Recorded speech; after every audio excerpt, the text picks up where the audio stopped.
Hi there. I'm going to share with you tonight my very simple sourdough recipe uh, that I make, and it is very unscientific, but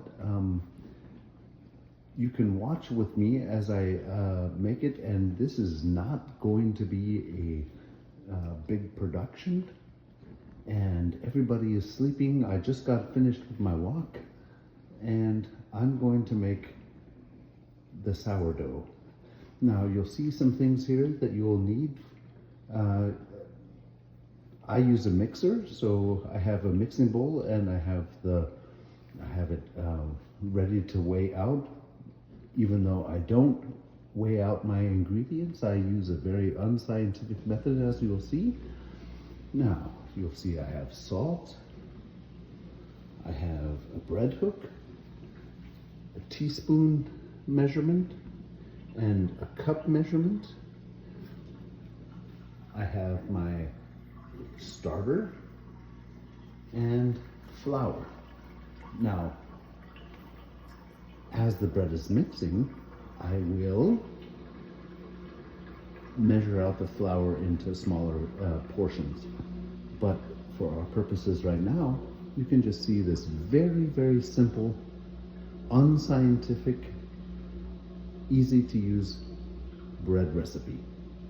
Now, just before I start, the recipe that I base it off of, and I don't go by the recipe, but the recipe that I go by is 3 cups of flour, 1.5 cups of water, a teaspoon and a half of salt, and starter. That is all. So I'm going to start with 3 heaping cups of flour. Very unscientific. I will measure it just to see, because I'm curious, because I usually do this in such unscientific way. So first, 3 heaping cups of flour.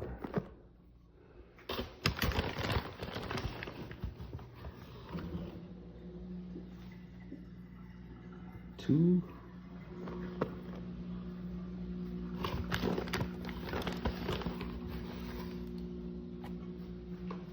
and 3. So just in case you're curious for a recipe, that's 608 grams of flour. So because I'm doing this with my hands and I don't have extra hands to add to this, I'm going to add 1.5 teaspoons of salt,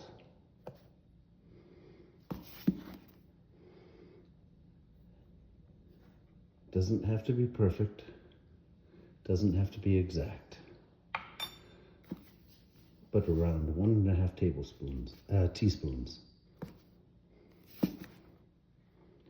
And I do this all just by eye, just throwing it in there. So now we have 600 and almost 17 grams of material. Okay, so the next step is going to be adding 1.5 cups of water. But first I'm going to set up my mixing device. So what we missed is that I mixed the salt and the flour. I mixed that together. And now I'm just going to add the water, which is 1.5 cups. Actually, I missed a step before that. I'm going to add my starter now. Now, how I add the starter in a very scientific way is just dump it all in until it's almost all out. So I just have a tiny bit left over. Now, I never measure this, but I will measure it tonight. So we are at 617 grams, and I'm just gonna dump some starter in. Now, when I dump the starter in, this is the starter that I'm using, and I'm just gonna start dumping it until it's done dripping or whatever. So there's just a tiny bit left over so that I can use that for the next time. So now you can see I'm just dumping the starter in. Hardly anything is coming out, and I know that that's enough starter. So we were at 617. I don't know how much it is now, but it looks like it's about 210 grams because it's 826. So it's about 210 grams. And now I've hooked everything up. I've hooked my bread hook up, and I've hooked it to my mixer. And now I'm going to add 1.5 cups of water. This might not be the scientific method, but what I'm going to do is I'm going to add that water to the mixing bowl once it starts. So I'm going to come over here, grab the water. I'm going to turn the mixing bowl on. Make sure it's locked. I turn it on the second level, and then as soon as it's mixing, I dump the water in.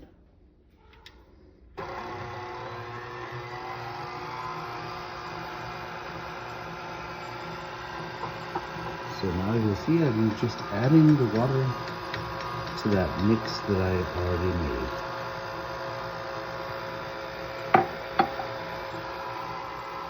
Now, what I'm looking for is that the dough separates from the bowl when it's mixing. I might have to add more flour. This looks almost perfect. I might not need to add any flour. Sorry. Once it mixes a little while, I will see if it needs a little bit of flour. If it needs a little bit of flour, I take a little spoonful of flour and add just a tiny bit in at a time. Now, the goal of this mixing is to see that the dough is nice and smooth. Once it's nice and smooth, and if it's not sticking to the bowl, you'll know it's perfect. This could take anywhere from 2 to 5 minutes. As this is mixing, I can see that it's not sticking to the sides, and it's only minimally sticking to the bottom. So it seems like it might be perfect. I can scratch the rest of this out with a scraper.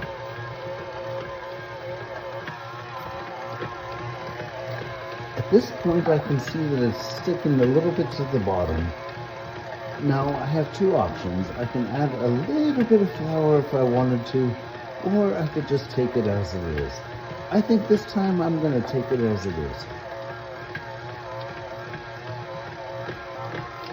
So what I'm looking for is a very smooth dough. And you can see now, hopefully, that it looks very smooth. So now it is ready to turn off, and I will use a scraper to put this into a bowl. I have turned off the mixer, and you can see that it's still pretty sticky, but that's okay. So what you're going to want to do is just scrape off with your fingers the bread hook. This might be a little messy, and that's okay. It's okay if it's a little bit messy, but you just kind of scrape it off of the bread hook. So now you can see the dough in the mixing bowl, and I have to get this dough out of the mixing bowl, and I'll do that with a little scraper. For this next step, I will not be able to hold the phone and show you how to do this, but I will show you the step that I have to do before this, and that is to very, very, very lightly oil a bowl that you're going to put this in.